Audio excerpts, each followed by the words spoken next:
안녕하세요. 여러분과 함께 본영어 문법편을 공부하고 있는 영어 김가연입니다. 이번 시간에는 유닛 2 수량 형용사와 형용사 간의 어순이라는 것을 배워보도록 하겠습니다. 여기서 형용사는 전 유닛의 설명을 그대로 따라가면 성질 형용사가 될 거고요.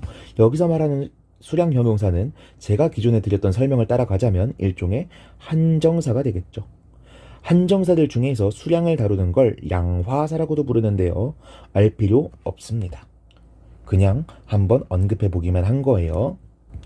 한번 보겠습니다. 수량 형용사, 양화사라고 불리는 녀석들에 대해서 알아볼 건데, 수량 형용사에서 가장 중요한 것은 한정사와 명사 간의 수일치입니다. 뭐라고요? 한정사와 명사 간의 수일치라고요. 비순위, 서순위, 배순위 이런 것들은 그냥 생긴 꼴만 외우시면 돼요. 1, 2, 3 이거 기수 1, 2, 3이고요. first, second, third 이런 거 서수고 몇 번째라는 의미고요. 배수는 그냥 보시면 되겠고요. 이런 것들은 별로 중요한 게 아니에요. 문법적으로 중요한 거는 이 부정확한 수라고 되어 있는 녀석들입니다. 보겠습니다. Many, a great number of books, much, a great deal of information 이런 것들 나와 있죠. 여기서 중요한 게 뭐라고? many는 셀 수 있는 가산명사랑 사용된다. much는 불가산명사랑 사용된다. a lot of는 다 사용된다. 이런 것들을 아는 게 중요한 거라고요. 오케이? 그 다음 a few와 a little 나와 있고요. few와 little이 나와 있습니다. 이 녀석들의 구분은 여기 아래에서 같이 보도록 할게요. 이게 시험 문제에서 굉장히 많이 나오는 녀석들인데 제가 옆에다가 그림을 하나 그려놨습니다. 이렇게 선을 그어보면요. 자, 가산성과 긍정, 부정의 측면에서 이 네 단어를 구분할 수가 있습니다. few는요, 셀 수 있는 가산명사와 사용이 되고요. little은 셀 수 없는 불가산명사와 사용이 됩니다. 얘를 동그라미, 얘를 x라고 표시하면 조금 더 느낌이 오겠죠. 그리고 긍정과 부정으로도 나눌 수 있는데 이런 식으로 접근해 볼게요. 어가 있죠. 하나라도 있는 거죠. 하나라도 있으니까 긍정, 하나도 없으니까 부정. 이렇게 놓을게요. 아, 대체 얘네가 뭐길래 이런 식으로 구분을 하느냐. 얘네 전부 다 별로 없다, 적다라는 의미예요. 그런데 few를 사용하게 되면 거의 없는 이란 뜻이 되어서 문장을 부정문으로 만들어 버리고요. a few라고 사용하게 되면 적은 이란 의미로 사용이 되어서 아무리 적다는 의미를 내포하더라도 문장 자체는 긍정문으로 남아있게 됩니다. little도 마찬가지예요. little은 없다는 의미라 그랬죠. 거의 없는 이라는 의미로 사용이 되어서 little이 사용되면 문장 자체가 부정문이 되어버리고요. a little은요, 적다는 의미라 그랬죠. 적다는 의미긴 하지만 문장은 여전히 긍정문으로 남아있게 됩니다. 제가 아까 설명드렸던 것처럼 가는 거예요. few, little은 외울 수밖에 없어요. few는 가산명사, 셀 수 있는 녀석과 little은 불가산명사가 사용된다. 그런데 부정문이냐 긍정문이냐는 구분을 할 수가 있다고요. 하나라도 있으면 긍정, 하나도 없으면 부정. 이렇게 기억을 하자는 겁니다. 오케이? 됐죠? 그런데 여기에서 많은 분들이 헷갈려 하시는 거 하나만 더 짚어볼게요. 자, a few든 거의 없는 이든 적은 이든지 간에 몇 개 이상일까요? 2개 이상이겠죠. 왜? 하나밖에 없으면 그냥 one이라고 하면 되지. 왜 few라고 하고 a few라고 합니까? 그쵸? 정확히는 그냥 가산명사가 아니라 복수 가산명사와 사용이 됩니다. 이거 수험적으로 중학교 시험 문제나 공시 시험 문제 같은 데 나오게 되면 굉장히 헷갈려요. few, 거의 없는 이란 의미니까 마치 뒤에 단수명사가 와도 될 것처럼 느껴진다고. 그런데 few든 a few든 그 뒤엔 뭐가 나와야 된다? 복수가 나와야 된다. 볼까요? A few people, people은 person과 달리 무조건 복수형이잖아요. 사람들이란 의미로 사용되면. 그쵸? 복수 가산 명사가 나와야 된다는 거 반드시 명심하시기 바랍니다. 한편 하나만 더요. 수험적으로 중요한 건 아닌데 지금 우리가 다루고 있는 건 어떤 형용사예요? 수량 형용사죠. 다시 무슨 형용사? 수량 형용사라고요. 수량에 대해서 다루고 있는 형용사, 즉 한정사, 즉 양화사에 대해서만 명사와 수일치를 논하는 거라고 지난 시간부터 강조를 해서 말씀드렸습니다. 그렇다면 little girl 앞에 어를 붙일 수 있을까요? 없을까요? 분명 little과 a little은 불가산명사로 사용된다 그랬습니다. 불가산명사로 사용된다는 건 수의 개념이 없다라는 거니까 단수로도 사용되지 않고 복수로도 사용되지 않고 다만 단수 취급을 할 뿐이라는 거잖아요. 단수로 사용되지 않는다는 건 관사 어나 언과 사용될 수가 없다라는 의미고요. 그쵸? 근데 봅시다. little하고 거리 같이 오게 되면 앞에 어가 쓰일 수 있을까요? 없을까요? 한편으로는 애초에 거리라고 하는 녀석이 little 다음에 올 수 있는 애일까요? 없는 애일까요? 정답은 둘 다 올 수 있습니다. 여기서 말하는 걸은 가산명사예요. girls라는 표현이 사용되잖아요. 그쵸? 그렇다면 little이든 little이든 왜 얘랑 같이 쓸 수 있는 거죠? 이 little은 지금 수가 적다는 의미입니까? 아니면 사이즈가 작은이란 뜻입니까? 작은이란 뜻이잖아요. 그쵸? 작은이라는 의미를 가지고 있어서 수량에 대해서 언급하는 게 아닌 경우에는 뒤에 가산이니 불가산이니를 따질 필요가 없다라는 겁니다. 오케이? 여러분들이 문법 공부를 너무 열심히 하셔서 이거는 고등학교에서도 충분히 문제 낼 수 있는 거거든요. 이 규칙을 너무 심취하신 나머지 리틀만 보면은 무조건 불가산이 나와야 되고 불가산이 안 나오면 틀린 거다라고 오해를 하시면 안 된다고요. 아시겠죠? 지금 논하고 있는 건 뭐라고? 수량 형용사, 수량 한정사, 양화사라고요. 양화사로 사용됐을 땐 뒤에 불가산이 나와야 되지만 양화사가 아닐 땐 뒤에 가산명사가 나와도 상관없다. 복수가 나와도 상관없고 단수가 나와도 상관이 없다라는 겁니다. 명심하시기 바랍니다. 넘어가 볼게요. 형용사 간의 어순이라고 되어 있습니다. 형용사 간의 어순, 제가 여기 정리해놨거든요. 이걸 먼저 볼게요. 일단은 명사구의 어순, 한수, 명수 안에서 이 수식어들 사이에 어순이 존재한다는 의미겠죠? 그쵸? 이 수식어들 사이에 어순. 자, 보겠습니다. 일반적으로는요, 주관적인 설명에서부터 객관적인 설명으로 가서 그 뒤에 명사가 온다 라고 말을 합니다. 그런데 이렇게만 설명하면은 빅, 크기도 주관적인 것 같고 beautiful, 예쁜지도 주관적인 것 같고 red, 빨간색인지 초록색인지도 주관적인 것 같잖아요. 그래서 일부 문법 교재, 이건 맨투맨에서 가져온 건데 문법 교재들에서는 이런 식으로 순서를 정해주고 있습니다. 이 순서는요, 완벽하게 딱 정해져 있는 건 아니에요. 고정되어 있는 법칙이 아니라는 말입니다. 이거는요, 화자가 강조하고 싶은 순서대로 말을 하면 되기는 하는데 일반적으로 이런 순서로 사용이 된다라는 일반적인 가이드라인일 뿐입니다. 아시겠죠? 자, 그래서 순서가 어떻게 되느냐, 두 문자를 따서 한번 외워볼게요. 성질 나쁜 혹은 상태 나쁜 큰 형의 신발 깔창 재료를 사러 간다. 이렇게 외우시는 거예요. 성질 나쁜 큰 형, 신발 깔창 재료 사러 go. 이렇게 외우시는 겁니다. 성질, 대소, 큰이니까 대소, 형, 연령, 신구, 신발, 색깔, 깔창, 재료 사러 간다. 이런 식으로 기억하시면 되겠어요. 어렵지 않죠?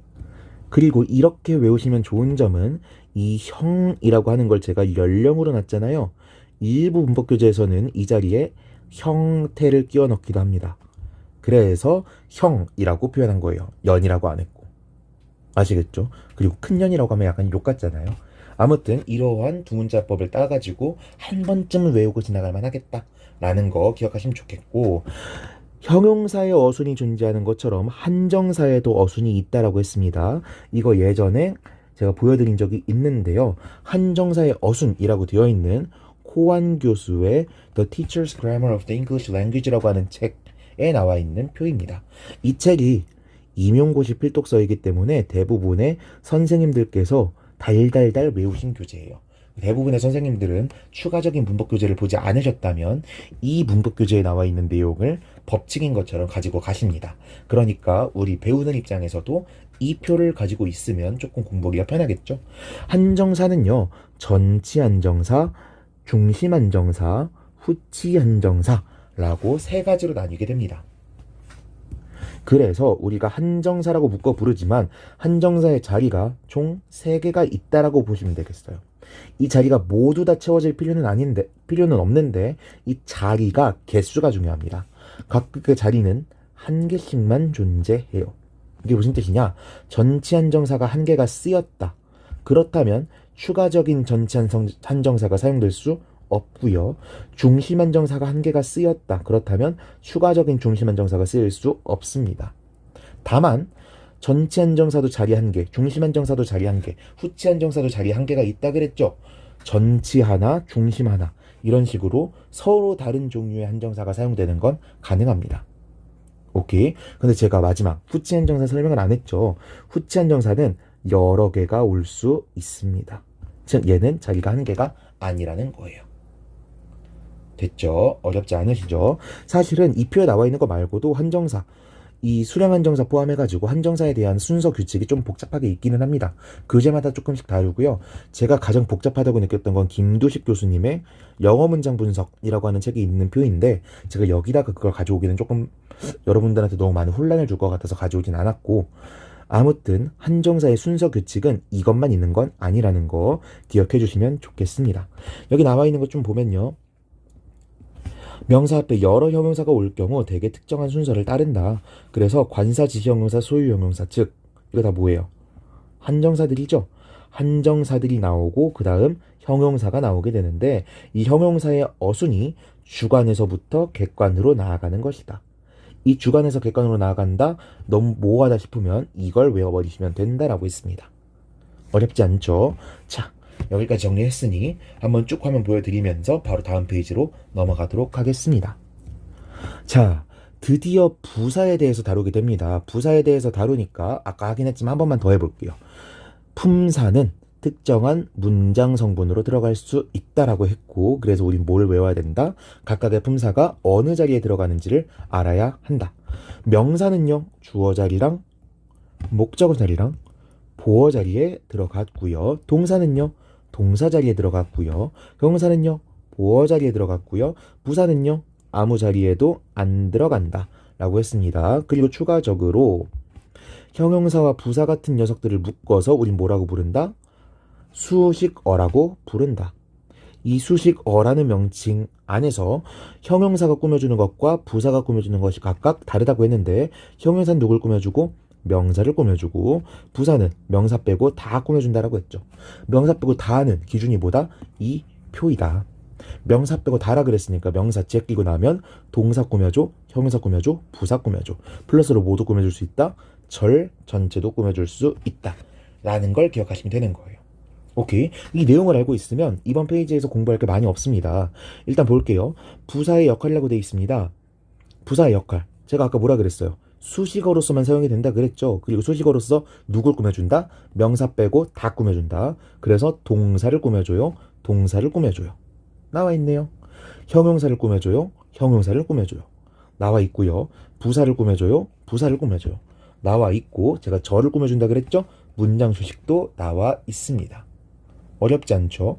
자, 그런데 여기서 주의해야 될 점이 있어요. 우리 문장이라고 하면 나는 밥을 먹는다. 이런 문장이 있습니다. 근데 제가 여기에 열심히라는 말을 붙여볼게요. 이 열심히라는 말이 그냥 직관적으로 느꼈을 때 밥을 먹는다를 꾸며주는 것 같으세요? 나는 밥을 먹는다라고 하는 문장 전체를 꾸며주는 것 같으세요? 느낌이 오십니까? 열심히 밥을 먹는 거랑 열심히 나는 밥을 먹는 거랑 구분이 가시냐고요? 느낌적으로 잘 구분이 가지 않으시죠? 답은 정해져 있는 표현임에도 불구하고 잘 느껴지지 않으실 겁니다. 그쵸? 즉 뭐랑 뭐랑 구분이 잘 안 간다. 동사를 수식해주는 것과 문장을 수식해주는 건요 직관적으로 구분이 잘 안 돼요. 즉 이 중에 누구를 수식하고 있는지는 사실 알 필요가 없습니다.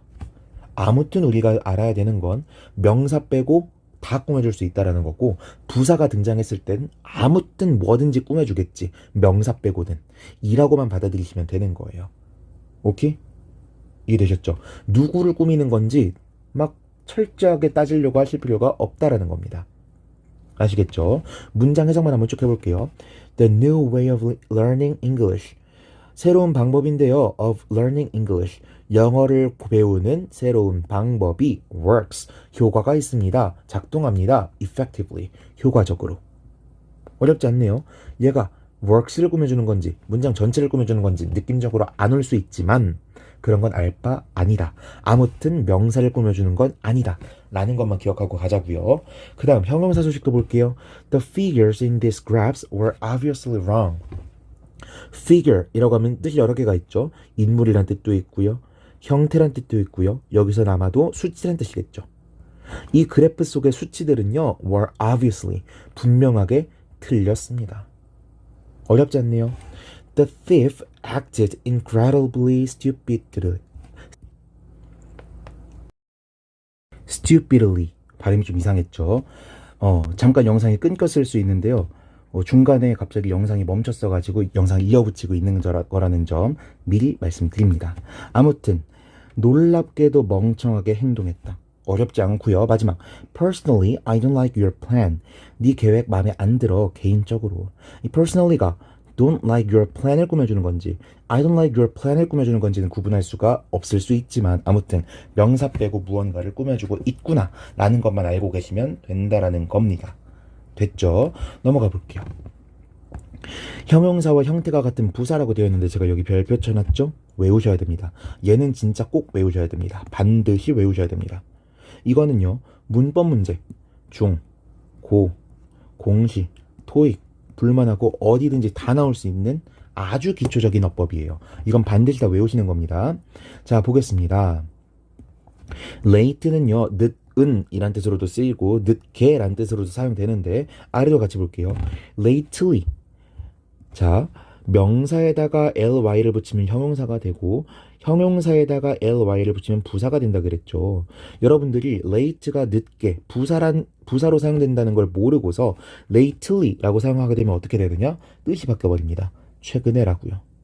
늦게라는 것과 최근에라는 건 의미가 다르죠. 그래서 구분을 하실 수가 있어야 된다. 그래서 예문 한번 보면 I was late for school again. 나 학교에 늦었다. I have to work late tonight. 나 오늘 밤 늦게까지 일해야 한다. 어렵지 않죠? hard도 보겠습니다. hard는요. 어려운 이란 뜻도 있고 열심히라는 의미도 있습니다. 그래서 he has a hard task. 그는 어려운 작업을 가지고 있다. 어려운 일을 해야 된다는 의미고요. I exercise very hard to lose weight.